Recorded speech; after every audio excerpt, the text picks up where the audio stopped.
Bismillahirrahmanirrahim. Assalamualaikum warahmatullahi wabarakatuh. Alhamdulillahirabbil alamin wassalatu wassalamu ala asyrafil anbiya'il mursalin wa ala alihi washabbihi ajmain amma ba'du. Para pemirsa yang saya hormati, alhamdulillah kita bertemu pada video yang kesekian kali di mana saya akan melanjutkan pembacaan kutipan-kutipan atau qaul dari Syekh Akbar yang tersebar dalam karya-karyanya. Pada kali ini saya akan membacakan kutipan Syekh Akbar yang saya temukan di dalam kitab Syarhu Hikamis Syekhil Akbar yang ditulis oleh Syekh Mullah Hasan bin Musa. Pada halaman 190 saya menemukan perkataan Syekh Akbar yang berbunyi Al-abdu abdu hissihi illa man istahlassahu li nafsihi. Semua hamba, semua manusia itu menjadi budak dari panca inderanya, kecuali yang diselamatkan oleh Allah. Syekh Mullah Hasan memberi keterangan dari perkataan Syekh Akbar ini, fakullu fardin min afrodi hadal jinsi abdun li hissihi. Setiap individu dari kalangan manusia, dari kalangan jenis makhluk manusia ini adalah hamba dari panca inderanya. Wa mudrikatuhu likaunihi multafitan ilaihi wa muhibban lahu. Semua persepsi, semua pengertian, pemahaman yang dialami oleh manusia itu mengandalkan informasi dari panca inderanya, di mana manusia itu dalam menjalani kehidupannya sehari-hari sangat mengandalkan atau sangat tergantung kepada panca inderanya, yaitu yang disebut dengan panca indera itu adalah indera melihat atau mata, indera mendengar atau telinga, indera penciuman atau hidung, indera pengecap atau lidah, dan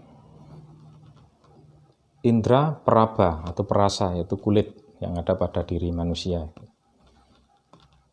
Jadi semua pemahaman, semua kehidupannya didorong oleh atau bersumber dari kelima panca indera ini. Manusia akan mencari apa yang enak dipandang, mencari apa yang merdu untuk didengar, mencari apa yang harum untuk dicium, mencari apa yang enak untuk dikecap, atau mencari sesuatu yang nyaman untuk dipegang. Dan itu sudah pembawaan dari manusia. Wal mahabbatu taqtadi al-ubudiyah. Rasa cinta yang dihasilkan oleh panca indera ini atau yang dikejar dengan panca indera ini akan membuat manusia itu menjadi diperbudak olehnya. Fakullu man ahabba syai'an fahuwa abdun lahu. Maka barang siapa yang menyukai, mencintai sesuatu, maka dia akan menjadi hamba baginya. Nah, ini pada kehidupan sehari-hari sudah bisa kita amati. Misalnya kita lihat di masyarakat itu banyak yang suka pada peliharaan, entah itu kucing, burung, anjing, atau lain sebagainya. Belinya mahal, puluhan juta. Kemudian ketika sudah di rumah dibuatkan rumah yang bagus, kandang yang bagus, yang mahal pula. Dipelihara kebersihannya dengan hati-hati, setiap hari dia bersihkan. Kemudian diberi makanan yang bergizi. Kita tahu makanan kucing, makanan anjing peliharaan itu sangat mahal. Bahkan menu yang punya saja masih kalah. Yang punya makan nasi pecel, sedang peliharaannya makan makanan yang sangat mahal. Ketika sakit dibawa ke dokter hewan, kemudian dijaga bulunya dan seterusnya. Sehingga bisa kita simpulkan bahwa ketika seseorang membeli binatang peliharaan itu, dia sama dengan membeli seorang tuan yang setiap hari dia menjadi budak baginya. Kemudian kita lihat juga ketika ada orang yang punya ayam, mungkin itu ayam hias, ayam bangkok, ayam aduan. dia sangat menyayangi ayam-ayam tersebut, atau mungkin burung perkutut, atau burung-burung yang lain yang mahal. Setiap pagi dimandikan, dibersihkan kandangnya, padahal yang punya masih belum mandi. Dia lebih mendahulukan tuannya daripada dirinya sendiri. Atau mungkin kita lihat orang-orang yang punya hobi, mungkin itu hobi batu mulia, mungkin ada yang punya hobi pisau dan lain sebagainya, robot Gundam. Dia setiap hari pikirannya akan terobsesi dengan benda-benda kesayangannya itu, bahkan sampai rela bertengkar dengan istri, kemudian rela tidur di pos kamling karena sama istrinya tidak boleh masuk rumah karena istrinya marah, uang belanja dibuat beli benda-benda kesayangannya itu. Nah, ini hal-hal yang memuaskan panca indera ini kemudian memperbudak manusia. Semua aktivitas kehidupan manusia itu didorong oleh keinginan-keinginan yang disebabkan oleh kelima indera manusia tersebut. Apapun itu, meskipun mungkin yang kita lakukan itu kita anggap sebagai sesuatu yang mulia, mungkin dalam rangka beribadah, mencari ilmu, tapi kalau diruntut itu ujung-ujungnya adalah pemenuhan materi yang disebabkan oleh indera-indera kita sebagai manusia. Pernah suatu kali saya bertanya kepada mahasiswa itu, saya tanya, tujuan kalian kuliah itu apa? Mereka menjawab, mencari ilmu, Pak.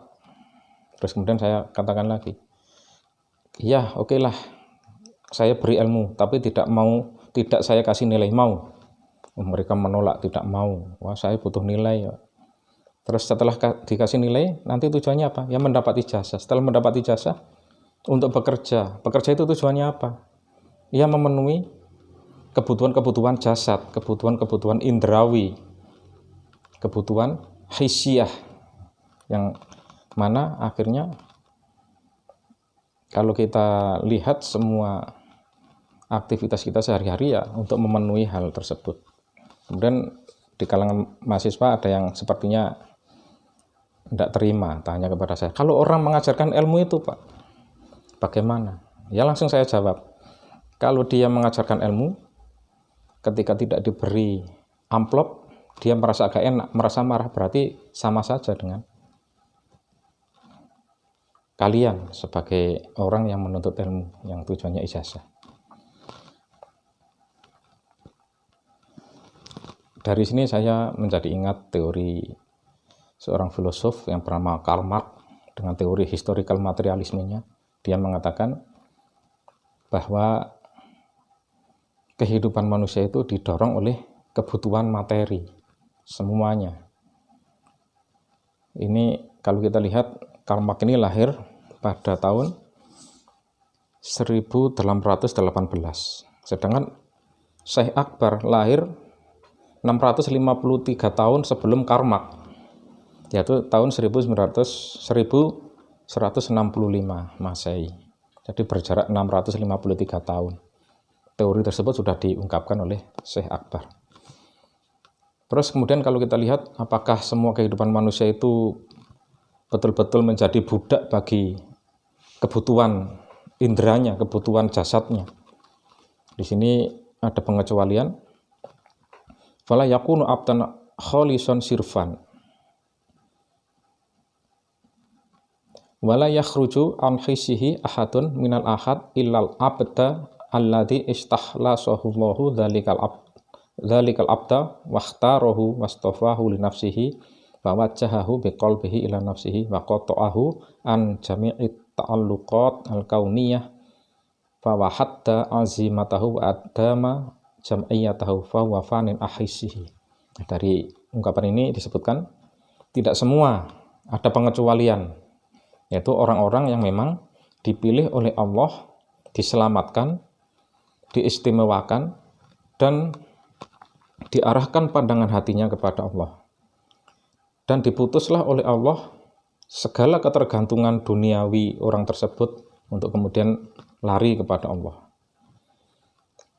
ambisi-ambisi duniawinya dipadamkan oleh Allah. Kemudian rasa kebersamaan dengan Allah itu dikekalkan. Fahuwa farin an khisi. Maka orang seperti inilah yang kemudian bisa bebas dari cengkeraman atau perbudakan panca inderanya.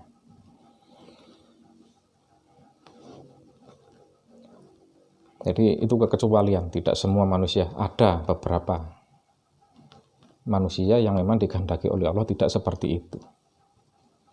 Nah, apakah kemudian orang yang seperti ini tidak butuh hal-hal untuk memenuhi kebutuhan inderanya? Tetap butuh, tapi puncak kebahagiaan, puncak ketenangan batinnya itu tidak terletak pada usaha-usaha atau ambisi-ambisi untuk memenuhi kebutuhan jasadiahnya atau kebutuhan materinya.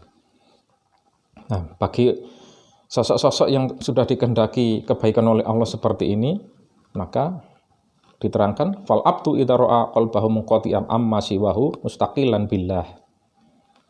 Maka ketika seseorang itu ketika melihat atau merasakan hatinya itu sudah tidak ada selera, tidak ada ambisi, tidak ada tekad yang kuat selain hanya kepada Allah, maka itu berarti dia menjadi orang yang bebas dari kungkungan perbudakan jasadiah itu. Mustaqriqon fi dzikrillahi wa musyahadatihi. Itu orang yang selalu tenggelam kepada zikir kepada Allah, orang yang selalu ingat kepada Allah. Semua di dalam pandangan matanya merupakan karunia dari Allah, merupakan kebaikan dari Allah. Semua hal, meskipun menurut orang itu baik, menurut orang itu buruk, semua itu merupakan kebaikan dari Allah. Falya'rif bi annahu mimman istofahumullah. Maka ketahuilah, maka dialah termasuk orang yang diistimewakan oleh Allah di kalangan manusia yang lain. Wakhtarohum li nafsihi fa huwa muwaffaqun. Maka barang siapa yang dipilih oleh Allah di kalangan manusia, maka dia termasuk orang yang dikehendaki, yang ditolong oleh Allah untuk melari kepada dirinya. Wa min ahlil inayat al-ilahiyah. Dia termasuk orang yang mendapat pertolongan Allah. Falyahmadillaha ala ma hadahu. Maka hendaknya dia memuji kepada Allah atas hidayahnya. Waliyash kurhu ala ma a'tahu. Dan hendaknya dia selalu bersyukur kepada Allah atas pemberian atau karunia-Nya. Jadi itu yang bisa saya sampaikan pada kali ini. Kurang lebihnya mohon maaf. Ihdinas siratal mustaqim. Wassalamualaikum warahmatullahi wabarakatuh.